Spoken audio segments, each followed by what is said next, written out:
Good morning and welcome to Morning Coffee with Brigid. It is the 22nd of September and we are at the beginning of the autumn equinox. So happy autumn equinox to anybody watching this morning. I do have a little bit of a natural autumnal filter on because I'm rather pale this morning. I haven't done all my makeup. I've done a little bit. It's so I always like to have a little something because the lighting in here is not great. I do actually have my little autumn candle here right now.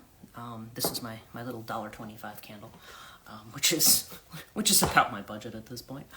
That I have to because I love the fall scents, and I'm just in my element here. As you can see, I haven't got the correct colored sweater on. And I did go out in the graveyard early this morning and take some pictures. Right now it's a little bit cloudy out, but it's kind of that white sky with clouds and mist. And like I said, we're good morning, Pat. I was just talking about. I was saying happy autumn equinox.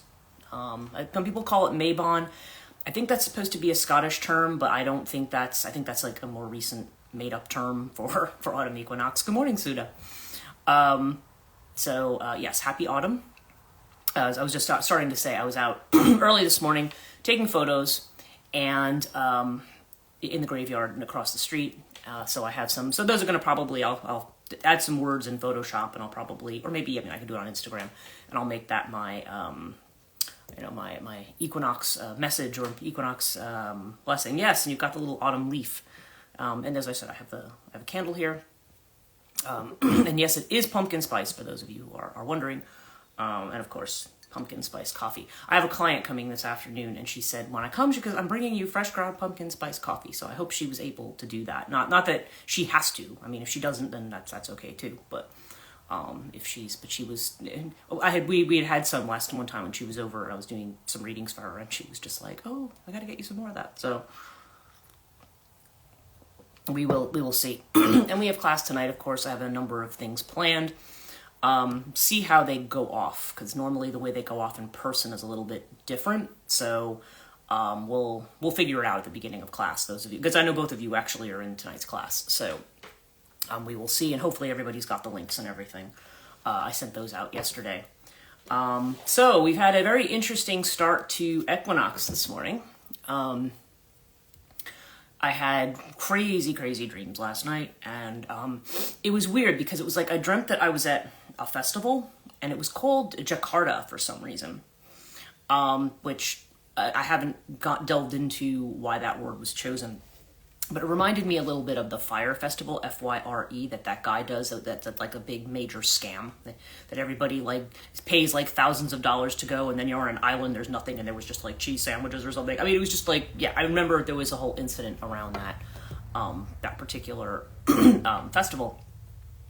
And I don't know, like in my dream, it was almost like there was this big festival people were coming to like this island for, because it was sandy, it was like a beach and everything, but I was like, I don't know, there's something sketchy about it, and just, I don't know, I felt like there were people buried on the beach, and it was just like a weird thing.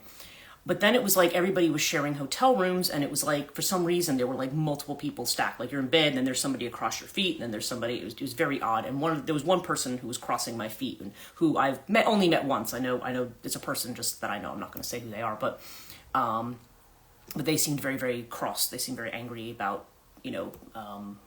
people being there, being cramped. But then it's like I fell asleep, and then I was awakened in this dream by like, it was almost like an earthquake. And it was like the voices said to me, everybody else is left and you have to get out. And so I got up, and when I opened it, and it turns out I was in the upstairs of my house that I grew up in, and I opened what would have been my bedroom door, and there was a little black kitten on the ground in front of me, and he looked kind of like scraggly. And so I picked up this black kitten, and I'm thinking, okay, what do I have to salvage before I go? But I was thinking, like, there's nothing I can really salvage. I just have to get out of here and take this kitten with me, And that's when I woke up, and I was rather perturbed because there is some... We've talked about the eclipses, right? We've all talked about the eclipse energy. Oh, and by the way, I just got a thing that somebody's visiting my site from Australia. So happy spring equinox if you're if you're down under. I'm always focusing on autumn because that's my favorite season, but I realize it is spring for people who are watching in Australia, and I always forget to say that, and I apologize for that. But it is. So it was a very odd dream. There is some family things going on right now. There have been some explosions, and these are not really connected to my mom, because I mentioned it. And we did figure out, by the way, why my mom her legs are so swollen and she's so sick. It's the new medication that her doctor has put her on that she doesn't need to be on, that he didn't even bother to check her blood pressure and just prescribed. It turns out that this medication is causing her legs to swell like dangerously, to the point where they said, if getting off this medication doesn't help, you have to be hospitalized. Because her doctors, and they literally had called her. She was supposed to have an appointment in 2 weeks with her cardiologist, and they were like, oh yeah, boo, doc, I know, yeah, exactly. And then they're like, oh, we need to put this off another week.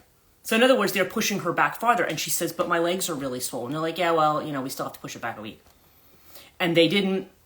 They just gave her a diuretic. So she ended up going to another, those of you in New Jersey know that she, St. Barnabas, that system, which is one of the, two, at least in northern New Jersey, that's at least one of the two good systems. St. Luke's being the other one.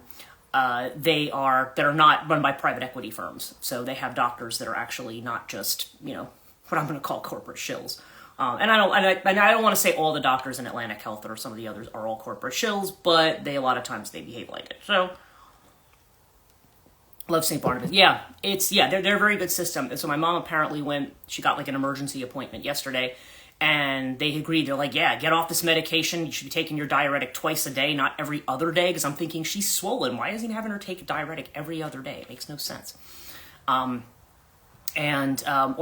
gave her a lot of other things, gave her another medication to try to help build, herself up. And, but again, there's just all this stuff going on. But nonetheless, this was a doctor who actually looked at her record and just said, okay, yeah, this is wrong, this is what you need to fix.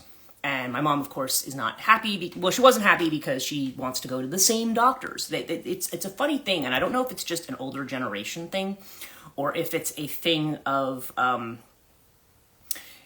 just, or if it's just something in my family. It's probably not just in my family. But they all, when they reach a certain age, they go to a certain doctor, and when that doctor clearly it's just they're phoning it in and they're collecting your money. They still insist but I have to go to that doctor. It's no, that doctor's not even looking at your record anymore. They're just yeah, you're old and, who cares? That'll be another $500 or whatever it is to go see the doctor. So, so it was good for her to go to somebody. She was thinking oh, I don't want to see somebody who's not my regular doctor. And it's sometimes you need to see somebody who's not your regular doctor. We're talking about change, right? My mother is Taurus too, by the way. She's very, I was talking to somebody about it because somebody thought that maybe it was a conversation I was having with you, Pat, that my mother is on the Aries cusp, just like I am, but she's actually we're both actually in zero. I think we're both actually in 0 degrees of Taurus. So she is very very, but she also has a grand Earth trine in her chart. So my mom is just somebody who's very very change is just not a thing that works for her. All change is to be mourned. So, but it was a good thing that she did because, but I don't know. We'll see. Hopefully that's going to help, but we'll see. And then there's some other stuff going on. In fact, yes, it was us talking about that. My sister had, my sister was, docs in my experience are known to overprescribe. Well, in her case, she's only on 2 medications, but they're medications she doesn't need. She has a heart stint, and they're just giving her blood pressure medication without checking her blood pressure, which is actually normal for her age. It's not bad. It's something that's more dangerous than the original condition. Yeah, it is. And they're not paying any attention. And when she's telling them things, this I see a lot of doctors do, unfortunately, and this is how I determine a good doctor from a bad doctor, regardless of age, but especially older people. They don't listen to what older people say. They're just kind of looking down, and they're not even looking at their record. They're just My grandmother's doctor was like that. I think my father's doctors were like that. They just get to a point where they're like, oh, you're just an old person, whatever. You're just going to whine about stuff. So, that's the way that they look at it. And so to me, I'm like, that's the time to get another doctor. I've always gone to holistic doctors, or I've gone to doctors that have well, at least, okay, I do have a doctor locally here in town who, when I do go, I even though he is not of a holistic bent, I do like him because he does go through my whole record. When I come in, he checks out multiple things, and then he'll say, well, okay, we could be talking about this, and we could be talking about that. And he'll have a conversation with me about it, and about my options, and not just blow me off. Which is why I like him. But that's a good doctor to me regardless. But I went to a holistic doctor for years. And I tend to prefer them because they will sit down, like they schedule an hour appointment for you and you sit down with them for an hour. And they're not only talking about your physical condition, but your mental condition, like what else is going on in your life, because they believe it's all connected. And it is all connected. We know that trauma is stored in the body and that can have an effect on things. So they're trying to balance. They're not just going to give you medications or usually supplements or things like that, or recommendations as to what to eat or what to take, but they're also going to get into, and they will get traditional medicine too, if that's what you need. But they tend to, or they give you the option. They'll say, well, this would be if you were to go to a regular doctor, this is what they would prescribe. And I had a doctor when I had poison ivy. He had said to me, he says, well, I could give you a cortisone shot. He's like, or you could take cortisol pills over 3 days and then just gradually decrease them, and that will get rid of the poison ivy in 3 days. He's like, he says he recommended the other way because it was natural. You didn't get this excess of cortisol in your body and all that stuff. So I went through it that way, and he was right. It actually, cortisol, it's kind of funny, when you're middle-aged, cortisol is like your enemy, but cortisol does actually help if you have poison ivy or something like that. Like, that's what heals it really fast. I guess that's why cortisone does it, but they don't tell you to put cortisone on poison ivy. But anyway, it has to be something that gets into the blood system. So, yeah, in other words, I was given options. So anyway, that's not what I was going to talk about today. I did, of course, get up and, so I ended up doing some Rouhani last night on myself, because I was just like, I just woke up and I was just uncomfortable and unsettled, and I was like, okay, again, you have the tool, use it, you get lazy and you're just kind of like, oh, I don't want to be bothered, doing something, but the Rouhani did actually help a lot. I did get back to sleep, and I do feel like really good this morning. I do feel like it's, I do feel like it's a pleasant morning, like it's, and I'm enjoying the fact that it's the first day of autumn, in spite of all the crap going on with family, with car, with all this other stuff. I just feel, I feel good about it in the center of it. So Azrael's message this morning was something I was going to talk about. And what he said to me was, he basically only says, he uses a word, adna, and that's the word I wanted to talk about today a little bit.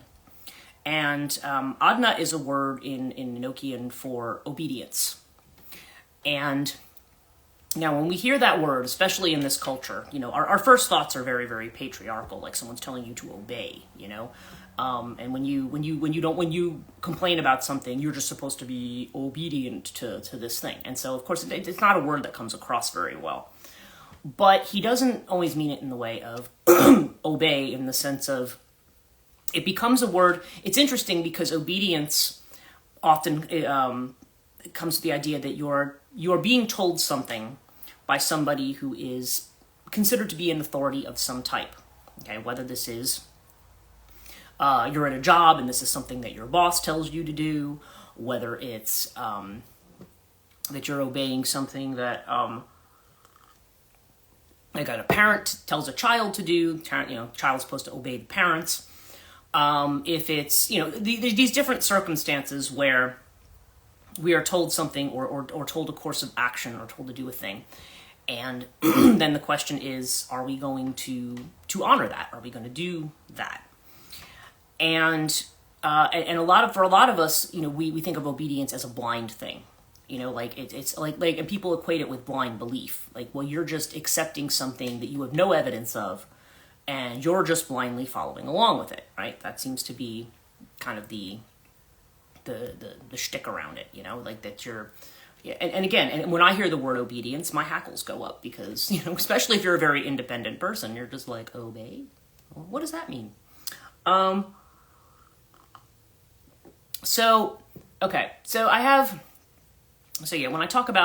he talks about it though, it's pretty clear to me from the context of what he's saying that he's not saying like, you shut up and obey.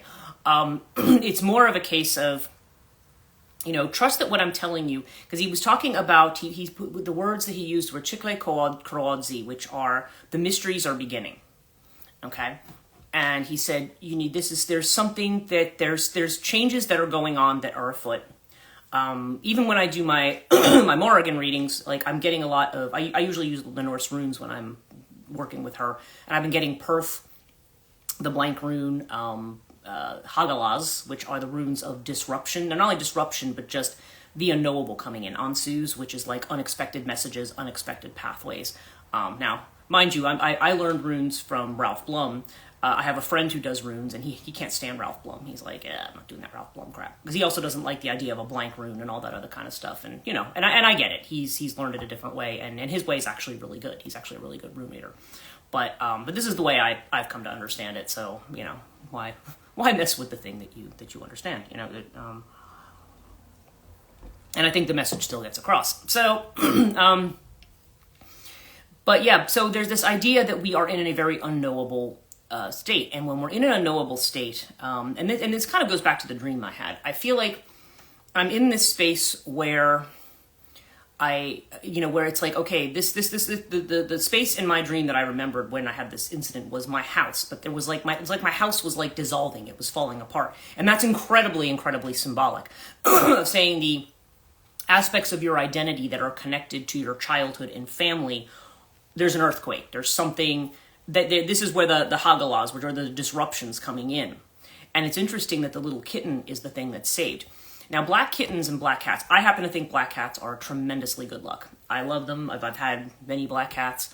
But the thing is now, I was told when I went to a Vedic astrologer for the first time, I was literally leaving Mercury Mahadasha and moving into Ketu, which means, if you're not, some of you might be familiar with Mahadashas.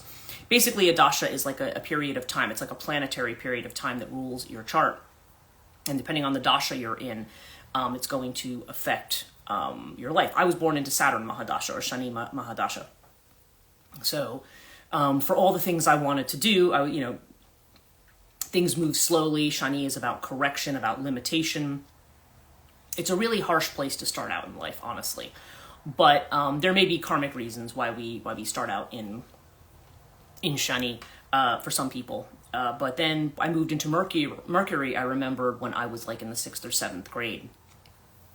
And things had and it was like that was a change, because that's when my mind started to open up, and that was when I was really developed. I mean, I was always intellectually curious as a kid, but that's when I really started delving into learning about things and studying things and wanting to spend more time in schooling and wanting to, because Mercury is very cerebral. The only problem with Mercury Mahadasha is that's also where you can learn to overthink, or where you might get derailed by something that isn't really authentic.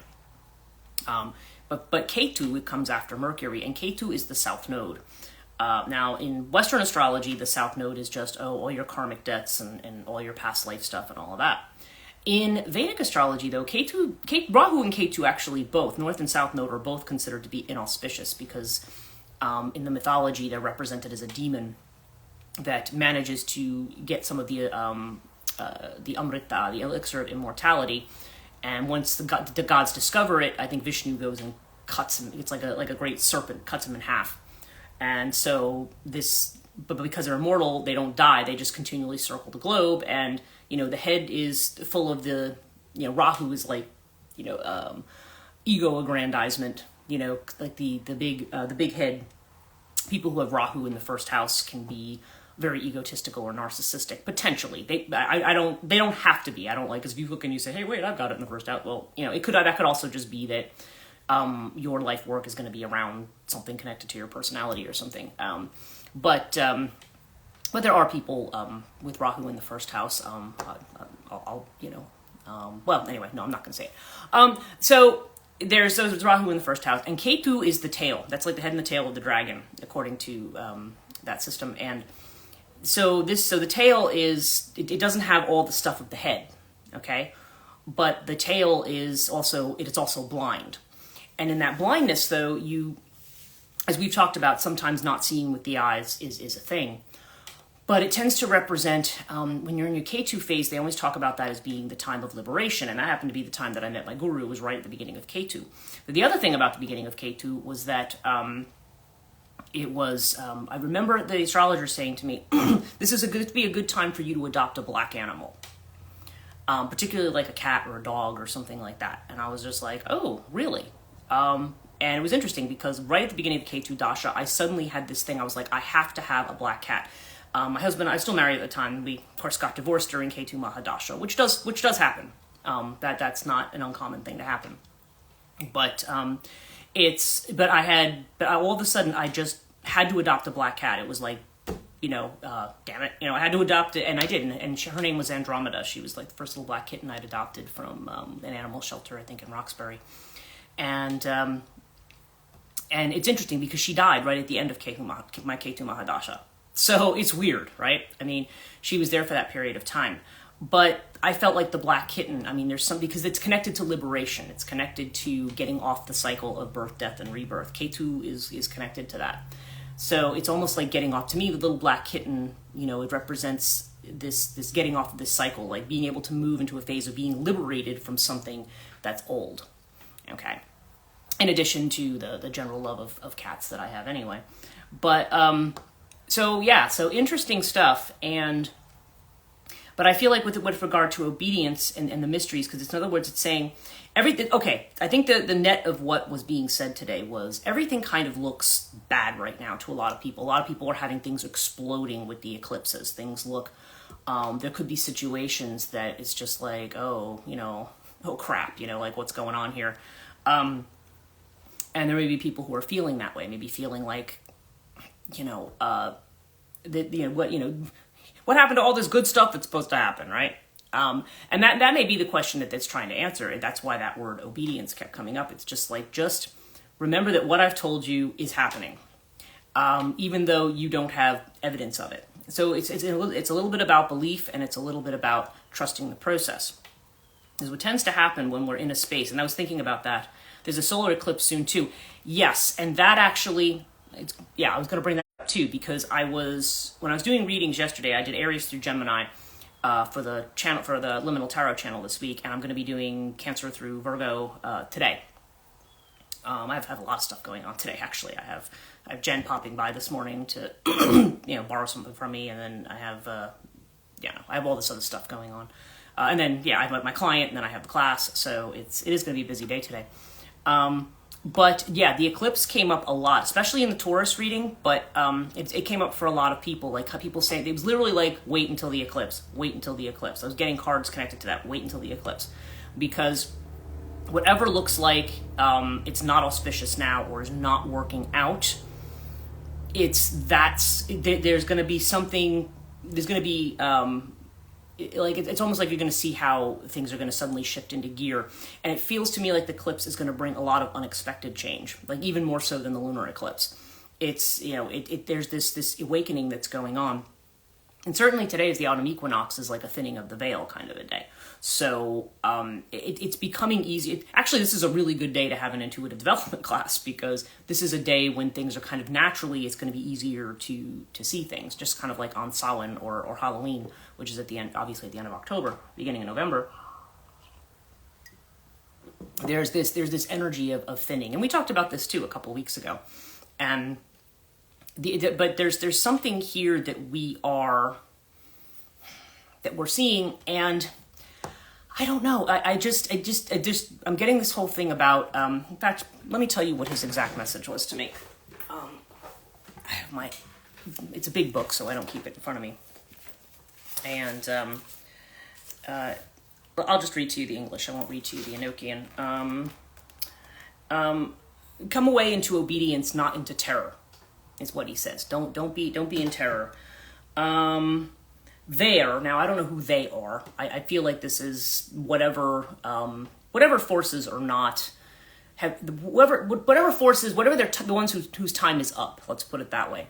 Now, of course, he's talking about in the angelic realm, but he's saying the things that are influencing the globe, influencing our culture. There is something coming to an end, and it's not.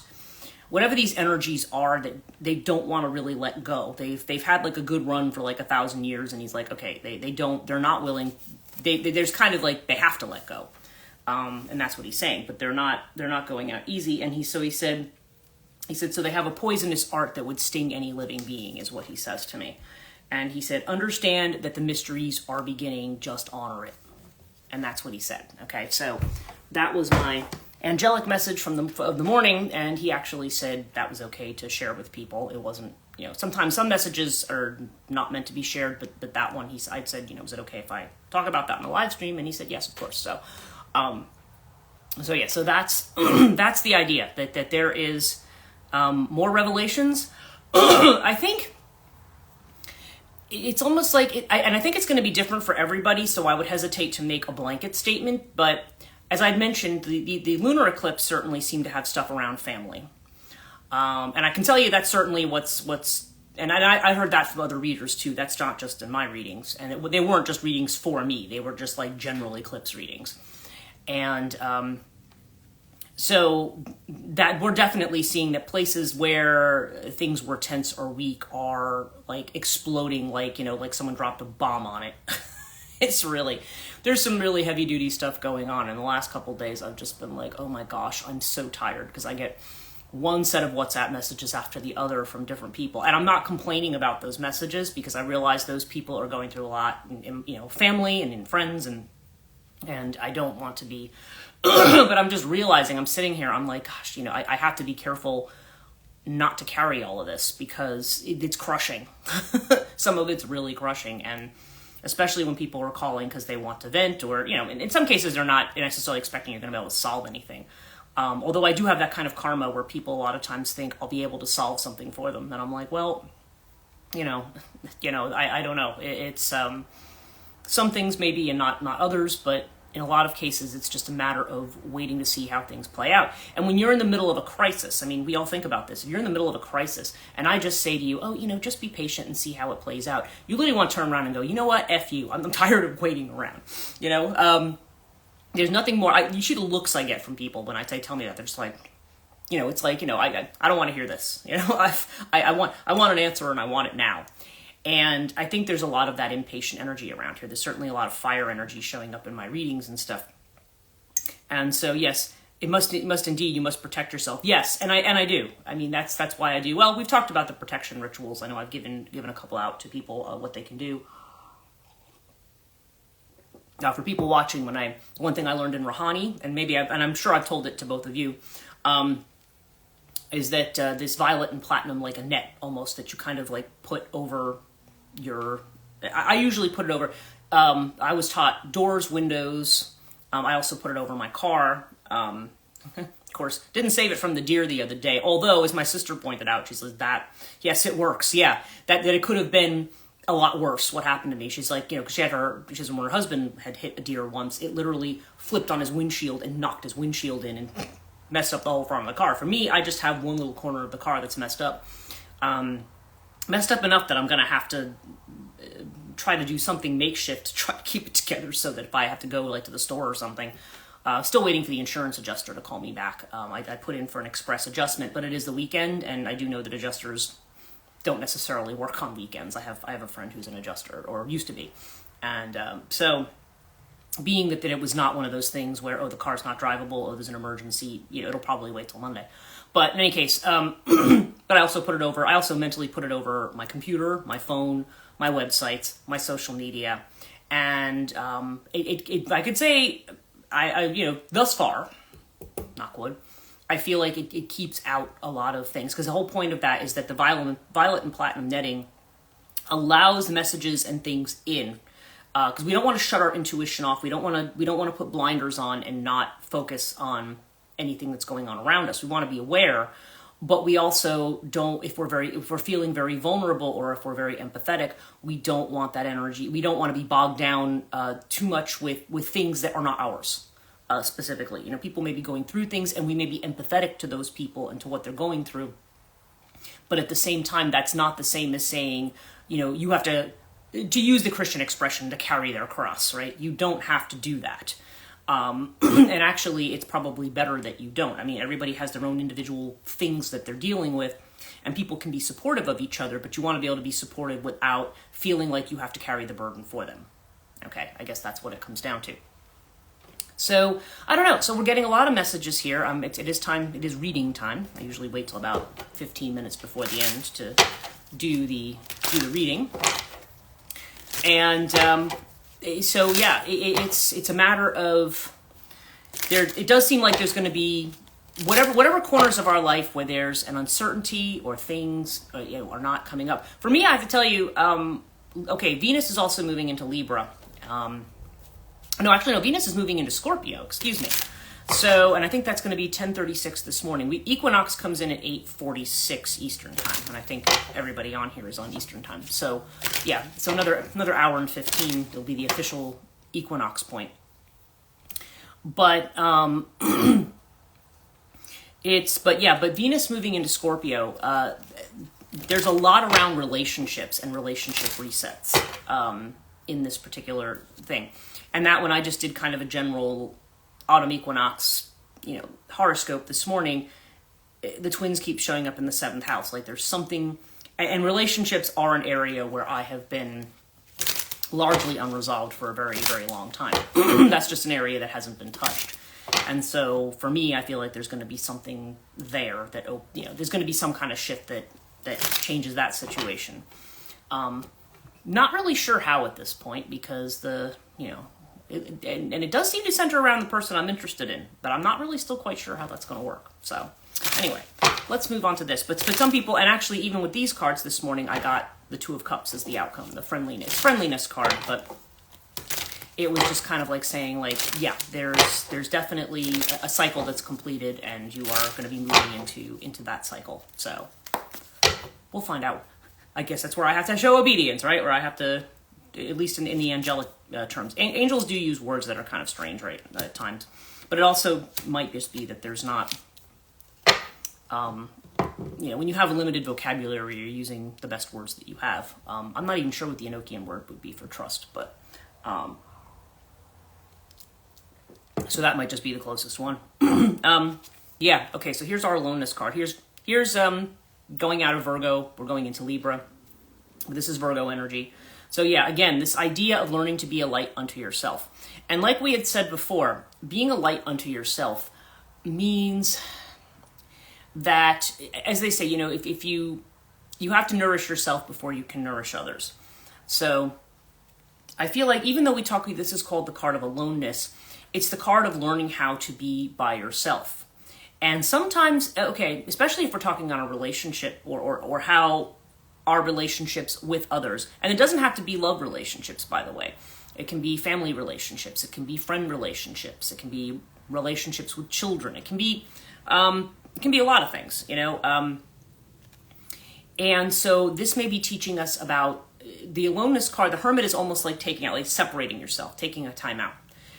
And a lot of people have been asked to do that recently. A lot of the readings I have, it's just kind of like, we our little, Mabel, our little turtle, we've been asked to slow down a little bit and think things through and not just rush from one thing to the next, because we are in a panic and feel like we have to solve everything right now. And there's a time of almost, and we may feel like sometimes our relationships with people, there could be conflict with people, there could be situations where we feel that we're not, I don't know, that there's something where our relationships are tested with people, let's put it that way. And in some cases, there could be the ending of relationships for certain people. But this is the idea of, and also what I just said about separating your energy from that of other people. Getting that aloneness, seeing what your own light is here. This is a guy whose light acts as a light. And the thing is, you can't, when we had that, and you can see also, the light that emanates from him seems to emanate from the heart space. So a lot of us have been doing, Rahani healing and things like that. That's about opening up the heart space. And as we're doing that, we're cleaning out the clutter of the heart space so that light can shine through. And so that sometimes that means doing some very solitary work. It's not work that will necessarily be connected to others around us. And yeah, what are we unaware of? The burdens that we carry from other people, right? the burden card. This is one of my favorite images for conveying the way in which we sometimes feel like we have to carry other people. And we need to be able to detach from that, not in the sense of not being compassionate to other people and their struggles. Okay, it's not that we're saying, F you, I'm not interested in your problems. It's not. It's more of a case of, I'm sympathetic to your problems, but you don't want to get bogged down in other people's stuff. Okay, and the external feeling of which we're aware, transformation. Here's our death card. So yeah, something has definitely come to an end here. Something's coming to an end, and it's a major arcana. So this is a significant shift for everybody. And so we've been trying to figure out where our light is and letting our light shine and letting our heart be open, because even though there may be a lot of things kind of coming at us, making us feel like, no, we have to close down again and go back to the safe space. And the crow, it's interesting you mentioned crow, by the way, Pat, because I literally, as you said that, the crows started outside my house. This morning, I went out and took some pictures in the graveyard, which I think I talked about before everybody came on, and the crow in the backyard. Oh yeah, okay. I had, so I went out and I took some sunrise pictures, which I'm going to use as my, happy equinox picture that I'm going to put up this morning. But also, I heard a goose. Alone, because normally you hear geese kind of in flocks, and this was like a lone goose. Now, geese are psychopomps. They are connectors between this world and the other world, okay? And then the crows came in and got very, very loud. And that was like to me, that's always a sign that the Morrigan has some kind of a message.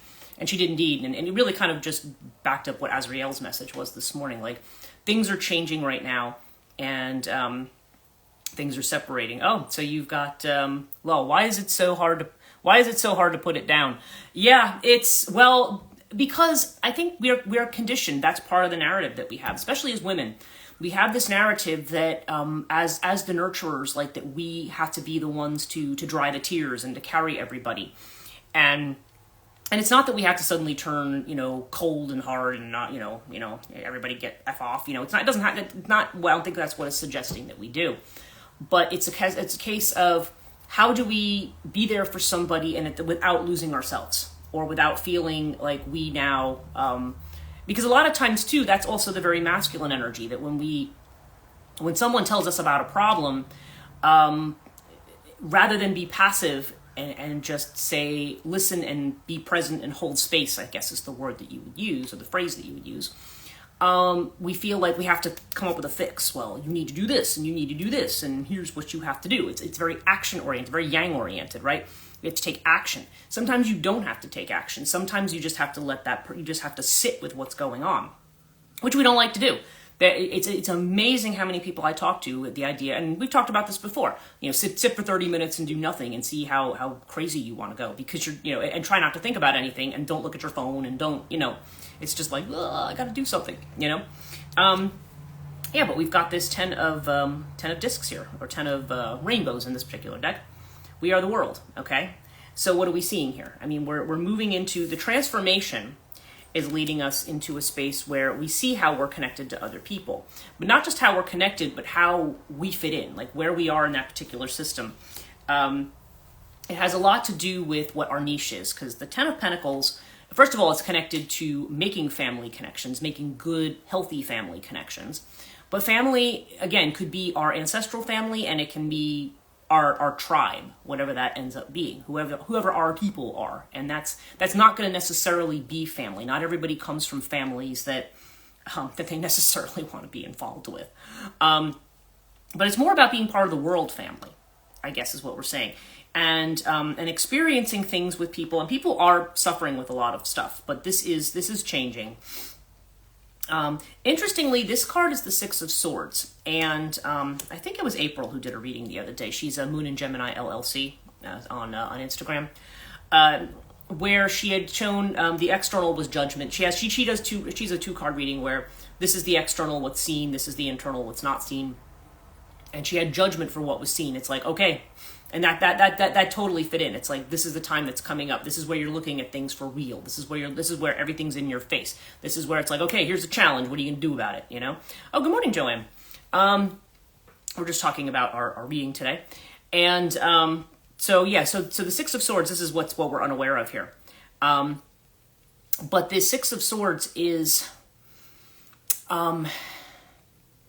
it's like, okay, the Six of Swords also, the traditional Six of Swords is the one where they're on like the boat going across the water. There's like a woman and, you know, maybe she's got a child with her, but there's a person huddled in the boat and they're being rowed away. And that, what, you know, that, I mean, that can have to do with journeys across water and stuff like that. But Six of Swords frequently has to do also with moving away from anxiety, moving away from conflict, okay? So, and of course this card's saying the way you do that is to drop the burdens of the other people. Like if we think of the traditional card, they're in the boat, the woman's not carrying anything with her. And it's kind of like my dream last night. You've got to get out of the house. I'm carrying this little black kitten that I'm saving in this dream. But you don't take anything else. You just go. You know, you're getting on the boat with that little kitten. You know, that's what you're doing. You're getting out, right? But this is about, you have to remember that this Ten of Pentacles energy, I always connect this with the 10th house in a way, like this idea of legacy. Like what is your unique gifts? How do you shine? What do you offer to people? And frequently we try to downplay what we have to offer, or we think it's not that important, or if you didn't attend university or something, like, oh, well, I'm not smart enough, or like people get these ideas about, you know, what's required to be credible. Now, again, it all depends. Like if I walk around tomorrow and say, yeah, I'm a nuclear physicist, well, I'm full of crap because I barely even passed physics in high school. You know, I mean, we can understand that certain credentials are needed for certain things. But the idea that whatever our unique gift is, that oh, well, it has to have a degree behind it, or it has to be this, or it has to be that, that's not necessarily the case. I mean, it can be. I mean, you know, I mean, we all have different ways that we have experience. And interestingly, our outcome card is experiencing, Three of Wands, okay? This is the woman hugging the tree in this case. And it's interesting because she's in a very autumnal scene here, which I think is interesting. See, it kind of matches the rest of the room. Yeah, it's experiencing. And so she's almost being portrayed, and the fact that it's this autumnal scene on the card, I mean, this is about experience. This is about where we're moving into transition and we're experiencing things, right? So your experience counts for something. I think that's kind of the message there. Your experience counts. So don't denigrate your own experience. We tend to do that, or even if we like to do something, we go, oh yeah, but that person's better at it. Like there's always that comparison, that sense of, well, I can't put myself forward because I'm gonna look stupid, or I'm gonna look, people are gonna judge me and say about you, and they're gonna say somebody else is great. We all have experiences like that. And I've talked about some of these experiences that I've had too, even at things that I've been very good at for years, and then just being completely dismissed, usually by men, and credit going to like a male counterpart, saying, oh, like that person did all the great work when, you know, I mean, they certainly did a lot of great work, but they weren't the ones responsible for everything going on. So, and a lot of us, especially if we have Chiron and Aries, that's a lot of that wound is that that feeling that no matter how hard you work, no matter how ambitious you are, no matter how much you put yourself out there, that somehow it's never enough for people, or you're not good enough. Women in tech, oh yeah, and that very specifically is what I'm talking about. There tends to be this thing. Like I said, to me, I mean, I can't help myself. I'm trying to, I've moved past it, but I can't help feeling a resentment over the fact that I migrated 2 major university systems to new systems, and that the one college went absolutely flawlessly, and the person who was underneath me, the person who was my report, when there was a celebration, they pointed to that person and said, look at all the good work they did. My name was never even mentioned, okay? Although, to be fair, the heads of the vice president of IT and stuff at the university I worked for turned up when I left my job, and he just said, you're literally the only person, and that includes every man who I feel like I can give a project to, and that they're going to do it the right way. So occasionally you do get that.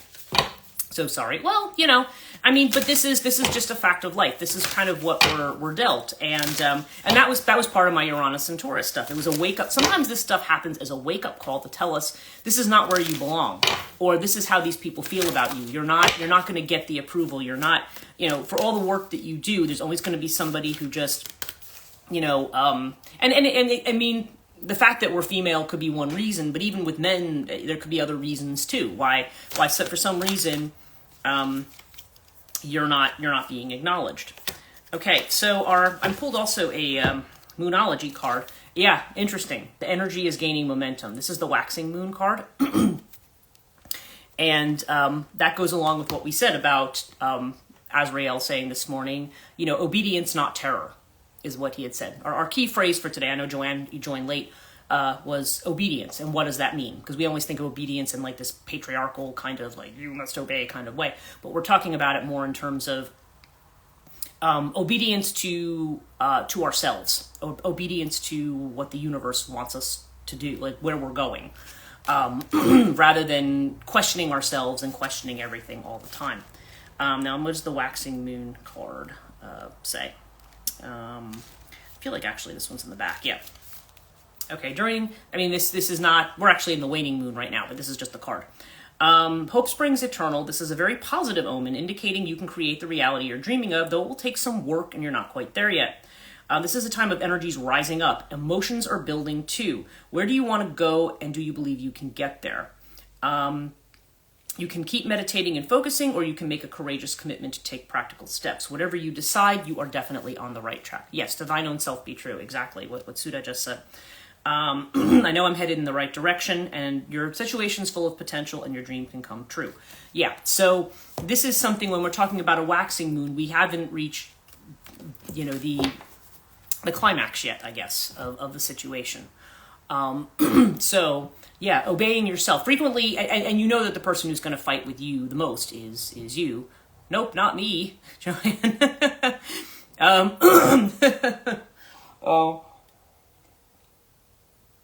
We're always, when we second guess ourselves, that's when we're kind of going, are you sure? Are you sure?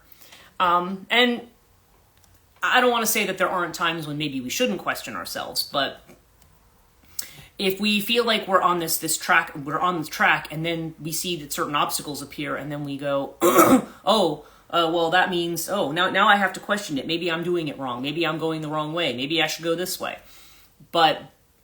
And it's because we're on an unfamiliar path, and we're like, is this the right direction? Am I going to go in the way I want to go? Is this going to be a long detour? Is it going to be, well, whatever it is. I mean, we're going to go where it is that we need to go. So anyway, that's our readings for today. We're at 7:47, so I should probably wrap up. And I know I'm going to see, actually, all three of you I'm going to see this afternoon. So, yeah, we have a little bit of it's going to be a little more practical rather than lecture-y this time. Just kind of like last time, but it's going to be a different type of stuff that we're doing. So,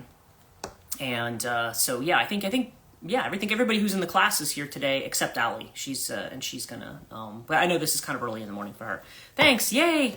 Yeah, I know it's going to be fun. And, we'll see. We'll have to you'll have to figure out whether or not you can, like, I'm thinking there might be a drawing thing. And if it's one of those things where you can take a picture and either email or text it to me, because what I want to do is take people's pictures and the stuff that they're doing rather than them show it, me just kind of doing that, for the class. So just kind of a heads up, since 3 out of 4 of you were in the class, just to let you know that, yeah, if we might be doing something where you're going to you're going to draw some things and then maybe take pictures, and then I'll take the pictures and I'll mix them up. So that way we don't know whose they are, and then we're going to interpret something from those. So it's a fun little exercise if we can do it. If there's somebody who doesn't have a camera phone or something, and I'm pretty sure everybody here does, but anyway, just so you know that's going to be kind of thing. Yeah, rewatch Joanne, definitely. And so I will see a lot of you guys later. Have a very happy beginning to either the autumn equinox, or the people who might be watching in Australia, the spring equinox. And as you can see, like I said, Joanne kind of came late. I've got my little autumn candle, and I am just so lit for autumn, in spite of all the stuff crashing down around me, with family stuff, and with having to get my car fixed and all that crap. But whatever. Okay, see everybody later. You're welcome, and have a good Sunday. We'll talk soon.